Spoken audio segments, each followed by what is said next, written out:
A cultura ocupa lugar de destaque na agenda contemporânea, no movimento que confirma a ideia de que será este novo século o século da cultura.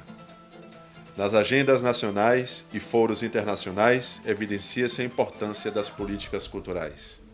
Além disso, a cultura, em sua transversalidade, tem presença garantida em vários campos da vida social. Cultura como recurso para promover a inclusão social, para requalificar centros urbanos, para potencializar o turismo, para estimular o crescimento econômico. Recurso, enfim, para ativar políticas que se ocupam do desenvolvimento. Segundo Furtado, a política cultural consiste em um conjunto de medidas cujo objetivo central é contribuir para que o desenvolvimento assegure a progressiva realização das potencialidades dos membros das coletividades, visando necessidades especificamente humanas e o desejo de conhecimento do mundo e de si mesmo. O sentimento religioso, o sentimento estético, pulsão criativa que se projeta na aspiração de modificar o mundo exterior. A construção das políticas culturais no Brasil teve como base o favorecimento de privilégio das classes hegemônicas, uma visão que vem sendo construída por séculos a fio. O interesse da coroa portuguesa ao colonizar o Brasil era o de extrair das terras descobertas suas riquezas e exportá-las para sua sede, na mesma medida em que não havia interesse em manter viva a cultura dos povos indígenas, tampouco a cultura africana, que posteriormente veio fazer parte da construção social do Brasil colônia.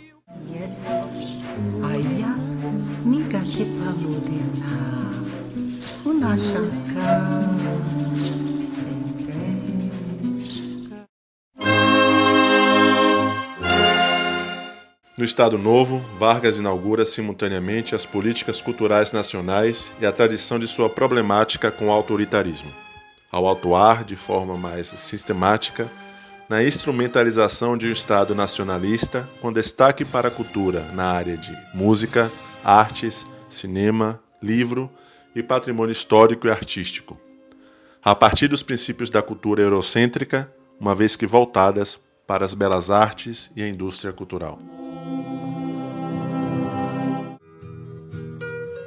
Repressão, censura, perseguições, prisões, assassinatos, exílio de cientistas, artistas e intelectuais. De acordo com Barbalho, um outro momento que também vai observar a intervenção sistemática do Estado no campo cultural é o período do regime militar, instaurado no país com o golpe de 64. Mais uma vez, a cultura é percebida como elemento central na garantia da nacionalidade. Percebemos que até então, os planos culturais enfatizavam a cultura dita erudita, buscando a preservação de museus e instituições que cristalizavam essas formas de representação cultural. Mesmo com os organismos internacionais apontando as diretrizes para o conceito de cultura como os fazeres da manifestação popular. Assim, no Brasil, essas ações ainda eram relegadas ao folclore popular, sem a devida valorização do patrimônio imaterial. Neste período, o Estado instalou infraestrutura de telecomunicações, criou empresas e implantou uma lógica de indústria cultural. Por conseguinte, nada mais óbvio do que o governo controlar e ditar tudo o que deveria ser produzido e televisionado. O controle era o objetivo.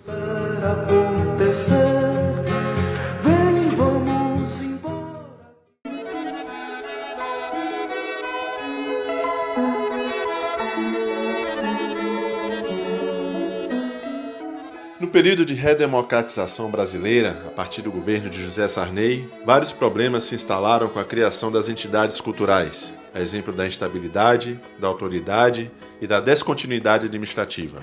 Desta forma, se deu o desmantelo do Ministério da Cultura, pelo então presidente do Brasil, Fernando Collor de Mello. Ministério este que havia sido criado pelo então presidente José Sarney em 1985. Evidentemente que a rotatividade dos dirigentes e a falta de continuidade do planejamento não eram salutares à construção das políticas culturais do país. A lei que tem hoje não é a lei que eu fiz porque era muito diferente, era muito mais fácil. Hoje colocaram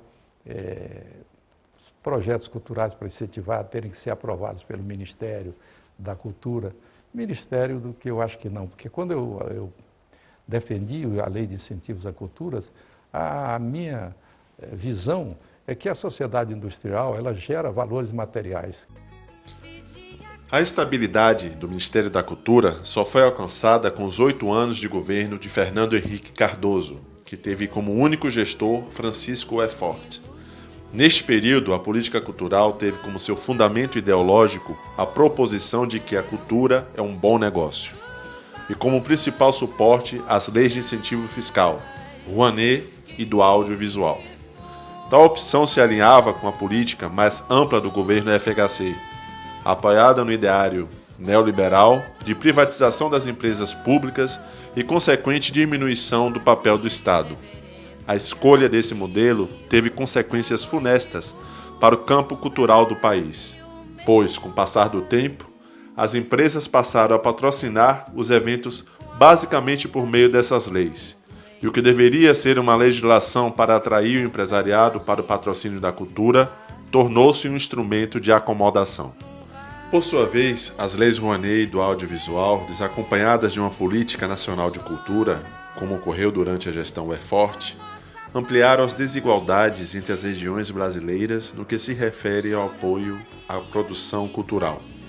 Como a região Sudeste concentra as sedes das principais empresas públicas e privadas do país, acabou por receber mais investimentos do que as demais. Isto se reforçou pelo fato de que nesta região já se encontravam as principais empresas de produção cultural, portanto, melhor capacitadas para captar recursos junto ao empresariado. É o lucro, é a riqueza. E então, por isso, nós teríamos que fazer uma lei que colocasse também a cultura dentro do mercado, das leis de mercado. E por isso, nós teríamos que, ela não podia ser enquadrada a nenhum sistema de governo que aprovasse obras de arte, que aprovasse aquilo. Ao contrário, nós tínhamos promotores culturais na lei primitiva, e esses promotores culturais andavam atrás de doadores, os doadores, quer dizer, tiravam incentivos fiscais e esses incentivos fiscais eram aprovados. De maneira que as deformações foram grandes, eu digo que elas não, mas alcançou um resultado muito grande. De qualquer maneira, em vez de não termos nada, nós hoje temos uma grande parte que a lei funciona. Outra coisa que eu acho que aconteceu é que com os incentivos culturais, os detentores dos incentivos, os grandes grupos econômicos, eles fundaram suas instituições, suas fundações. Em vez deles destinarem o dinheiro dele para a cultura, que se disseminasse no país de uma maneira geral, eles criaram os seus institutos, as suas fundações e destinam todo aquele dinheiro para as fundações que eles criam. Não é ruim, é uma contribuição para a cultura, mas a finalidade da lei de incentivos culturais, da Lei Sarney, era justamente a de democratizar a cultura no país.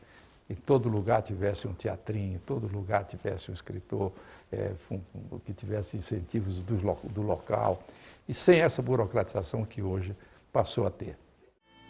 No governo de Fernando Henrique Cardoso, a intensificação da ausência do Estado evidencia a fragilidade na democracia para as produções culturais no país, que cada vez mais são decididas pelo setor de marketing das empresas de capital privado.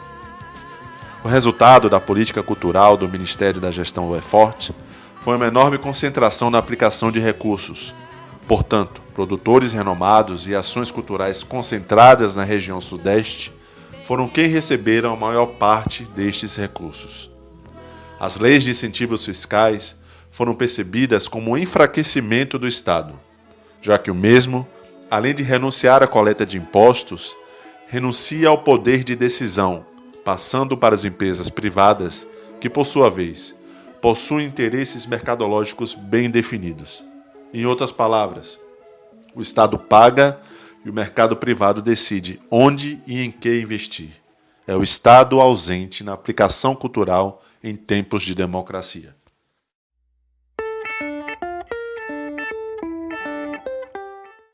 Durante o governo Lula, com o então ministro da Cultura Gilberto Gil, o Executivo Federal tenta mudar a visão de privilégio da cultura, trazendo para o centro da discussão uma visão antropológica onde houvesse conexão com o que a sociedade produzia em termos culturais.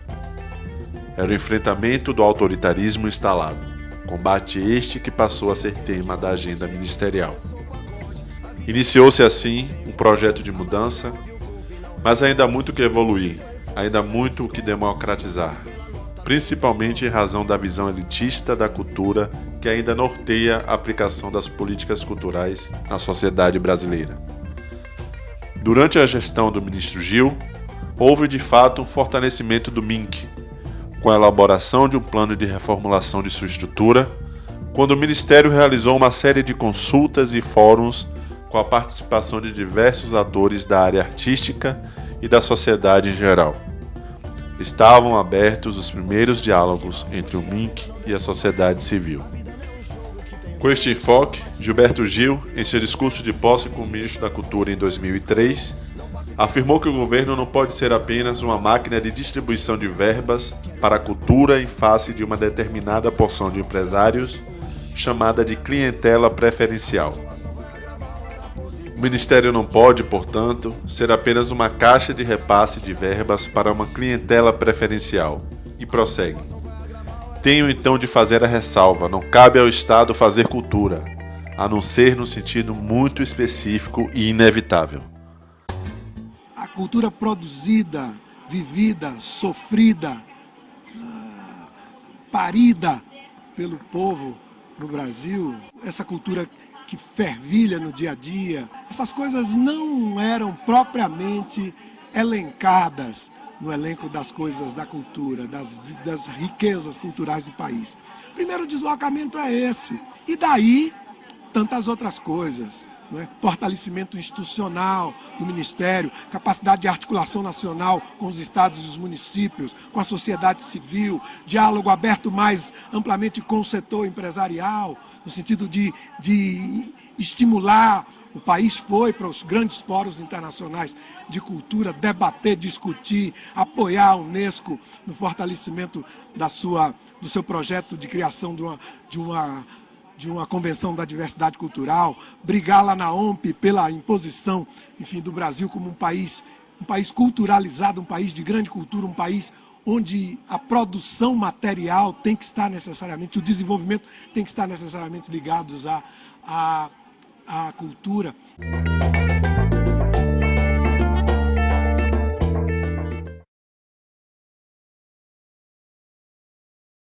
Sempre insisto nos encontros que eu vou, seminários, locais como esse, eventos como esse, que existe o que eu classifico um pouquinho de uma perversão da discussão sobre política cultural no Brasil, na medida em que ela parte do pressuposto de que as pessoas sabem exatamente o que é a cultura e o que está acontecendo com a cultura, só que isso não é verdade. As pessoas discutem política cultural no segundo andar, sem se dar conta daquilo que de fato está acontecendo no primeiro andar, que é onde as coisas de fato acontecem. Uma política cultural atualizada deve reconhecer a existência da diversidade de públicos com visões e interesses diferenciados que compõem a contemporaneidade. No caso do Brasil, temos a urgência de reverter o processo de exclusão da maior parte do público das oportunidades de consumo e de criação cultural.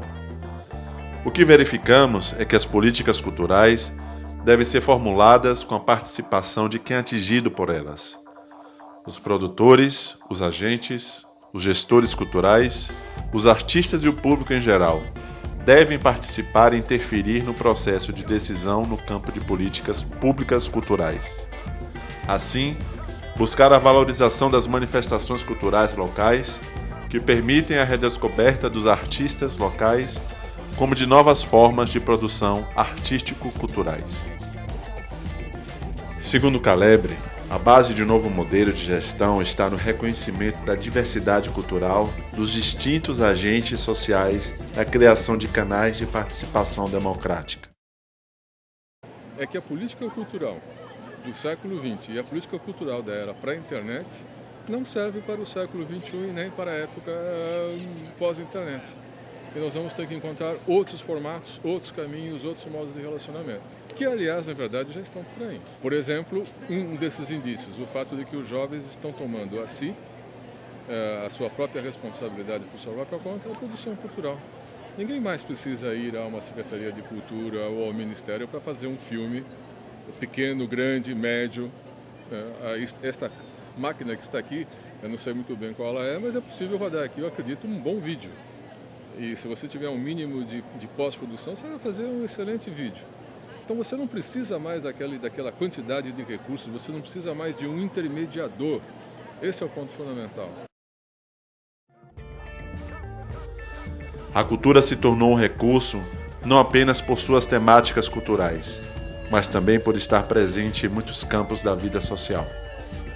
Recurso este utilizado por vários propósitos: promover a inclusão social, requalificar centros urbanos, potencializar o turismo, estimular o crescimento econômico, enfim, para ativar políticas que se ocupem do desenvolvimento. A Unesco tem um papel fundamental neste debate. Na Conferência Mundial sobre Políticas Culturais, Mundiacult, em 1982 no México, chamou a atenção para o fato da cultura ser base indispensável no desenvolvimento sustentável. Não há mais necessidade de explicadores da cultura, de intermediadores da cultura. Os jovens fazem o que eles quiserem e não depende da autorização de ninguém e nem do apoio de ninguém. Você tem o crowdfunding, por exemplo, que é a coleta benemérita praticamente de recursos para fazer o que você quiser. Você precisa de pouquíssimo capital para fazer a maior parte daquilo que você quer fazer, de tal forma que o grosso, de recursos, de agenciamento cultural, hoje vão para algumas coisas que são quase que dinossauros da cultura. São lindos dinossauros da cultura. Uma grande ópera, uma grande sinfônica de 120 membros, 120 músicos, não é? Esses precisam ainda de algum apoio. Mas isto quase que não é mais a cultura do dia a dia, a cultura viva que os jovens procuram, do qual eles necessitam. Paula Porta defende que, numa perspectiva para o futuro, disse na contemporaneidade que o campo de atuação das políticas culturais não envolve somente a dimensão que diz respeito à produção e à recepção ou fruição da cultura, e que está fortemente vinculada ao desenvolvimento humano e social, mas também concerne a economia gerada pela atividade cultural, que se mostra expressiva e pode vir a ser um dos vetores de desenvolvimento do país. Ainda que haja um papel para o Estado, um novo Estado, nesse universo novo que nós temos, é preciso saber se há um lugar para ele na cultura. Essa é uma questão, essa é uma pergunta.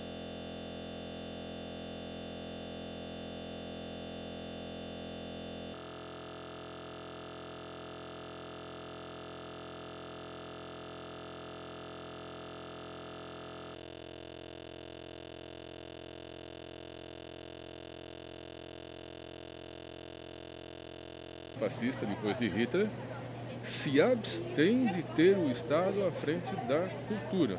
Não existe um Ministério da Cultura na Alemanha. Existe uma pessoa que eu tenho a impressão que o título dele formal é mais o de um secretário da cultura ou de um ministro sem pasta, por exemplo.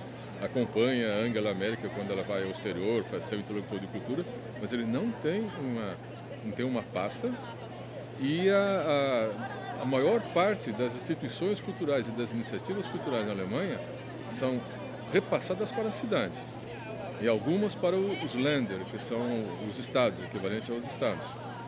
Para você encontrar alguma coisa que seja federal na Alemanha, no sentido de estado central, você tem que buscar muito. Os governos municipais é praticamente a sociedade. Na cidade, você está muito mais perto de quem governa você e a sua cobrança é muito mais... Não há como ele fugir. Ele não está em Brasília, que é no meio do nada, e você leva 2 horas de avião para chegar lá. O prefeito está ali no meio. E se a sociedade for ativa, a sociedade é quem controla.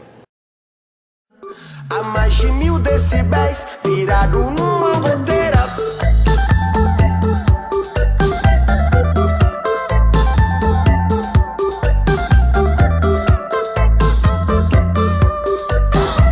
Não busque no luxo em meio ao lixo da cidade morta, pra se livrar dos bichos da cidade morta.